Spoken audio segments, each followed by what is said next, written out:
আসসালামু আলাইকুম ওরহমতুল্লাহি ওবরাকাতু। আপনারা যেই মাদ্রাসাটি দেখতে পাচ্ছেন এটি আলী হোসেনের মাদ্রাসা নামে পরিচিত। ১ নং উত্তর হামসাদি ইউনিয়নের ভিতরে এই মাদ্রাসাটি খুবই সুন্দর একটি মাদ্রাসা। এখানে হাজার হাজার পোলাপাইন লেখাপড়া করে খুব ভালোভাবে লেখাপড়া করতে পারতেছে। এখানে লেখাপড়ার মান অনেক ভালো আমি শুনেছি, এবং তাদের নিজস্ব ভ্যান আছে। ভ্যানের মাধ্যমে ছেলে মেয়েদেরকে বাসা থেকে আনা নেওয়া করে। আজকে যাচ্ছি বধুপাড়ারি স্কুল থেকে বাসুবাজার পর্যন্ত। তো এটি বিশাল বড় একটি ঘের, এখানে মাছের চাষ হয়। তো বিশাল বড় করে জায়গাটিকে বাঁধানো হয়েছে মাছ চাষের উপযোগী করে নেওয়ার জন্য। তো আমরা আস্তে আস্তে চলে আসলাম বেড়ির কাছেই। কিছুক্ষণ আগে বৃষ্টি হয়েছিল, সেজন্য গাছপালাগুলো খুবই সুন্দর দেখা যাচ্ছে। আর এই চাচা তো এমন এক সাইকেল লইছে, পুরো রাস্তা মারি দিছে।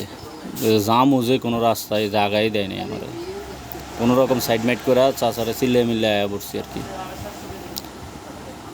তো সামনেই আমরা দেখতেছেন যে বেড়ির খাল, দুই পাশটাতেই খাল। এই খালটা সরাসরি আপনার নদীর সাথে সংযুক্ত হয়েছে। এই যে এটাই বেড়িবাঁধ, আমি যে জায়গাটায় উঠলাম এটাই বেড়িবাঁধ। সামনে দেখতেছেন বেড়িবাঁধের নিচেই এই পোলটাতে অনেক পানি জমে কাদা হয়ে গেছে। এগুলো বাইকের জন্য অনেকটা রিস্ক, কারণ বাইক স্লিপ করে পড়ে যাওয়ার ভয় থাকে।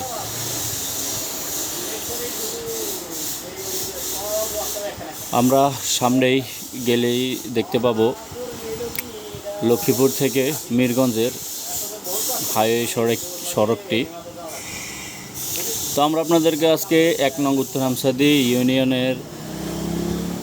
ইউনিয়ন পরিষদটা দেখাবো, সেই সাথে বাসুবাজারের যে দিঘিটা আছে সেটিও দেখাবো। দেখতে থাকুন, আমাদের সঙ্গে থাকুন। এই যে আমরা আস্তে আস্তে চলে আসলাম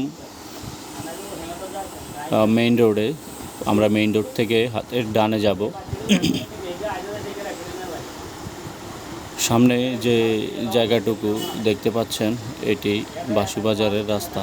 এই রাস্তা দিয়ে কালীবাজার পালারহাট হয়ে লক্ষ্মীপুর যাওয়া যায়। এই যে আপনারা হাতের ডাইনে দেখতে পাচ্ছেন এটা বাসুবাজারের দিঘি, এটা বিশাল দিঘি। আর আমার হাতের বাম পাশে আপনারা এখন দেখতে পাবেন ১ নং উত্তর হামসাদি ইউনিয়ন পরিষদ। এখানেই হামসাদি ইউনিয়নের সকল কার্যক্রম এখানেই পরিচালনা করা হয়। এখান থেকে জন্ম নিবন্ধন থেকে যাবতীয় সব কিছু এখান থেকে নেওয়া লাগে। তো সবাই ভালো থাকবেন, দেখা হবে নতুন কোনো ভিডিওতে নতুন কোনো জায়গায়। আসসালামু আলাইকুম ওরহমতুল্লাহি ওবরাকাতুহু।